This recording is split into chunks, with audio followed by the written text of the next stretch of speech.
নমস্কার, শুভ নববর্ষ। আজকে আমি রান্না করছি এই ছানার ডালনা, লাল ঘন্ট, উচ্ছে কুমড়োটা ভাজা হয়ে গেছে, সব মশলা রাখা আছে। আর এই লাউ দিয়ে এই ডাল করবো। এখন লাউর ডাল করছি, কালো জিরে শুকনো লঙ্কা ফোড়ন দিয়েছি। এবার লাউটা ছেড়ে দেবো। লাউটা একটু নাড়াচাড়া করে ডালটা ছেড়ে দেবো। লাউটা একটু ভাজা ভাজা হয়ে গেছে, এবার আমি ডালটা ছেড়ে দিলাম। এবার ডালটা ফুটবে, লাউটা নরম হয়ে যাবে, সামান্য একটু মিষ্টি দিয়ে নামিয়ে দেবো। ছানাটা দেখছেন, এটা ঘরে বানানো, দুধ কেটে ছানা করেছি। এর মধ্যে একটু নুন, একটু কাশ্মীর লঙ্কার গুঁড়ো, একটু সামান্য খাবার ছোটা, সামান্য মিষ্টি দিয়ে আর একটু ময়দা দিয়ে ভালো করে ময়ম দিলাম।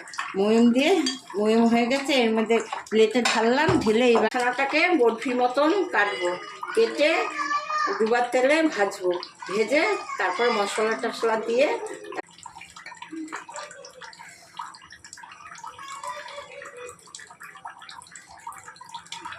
তেলটা মোটামুটি হয়ে গেছে গরম। এবার আমি এক এক করে এগুলো তুলে ভাজবো। ভেজে নিয়েছি। এখন একটু জিরে ফোড়ন, তেজপাতা ফোড়ন দিয়ে এই তেলের মধ্যে এবার আলুটাকে এরকম করে লাল করে ভেজে দেবো। আলুটাকে ভেজে তারপরে এই মশলাটা দিয়ে দেবো। মশলাটা ভালো করে ভেজে এবার এই সামান্য একটু জল দেবো। এই মশলাটা ভাজা হয়ে গেছে, এখন আমি জল দিয়ে দেবো। 1 গ্লাস জল দিলাম। 1 কেজি দুধের ছানা করেছি।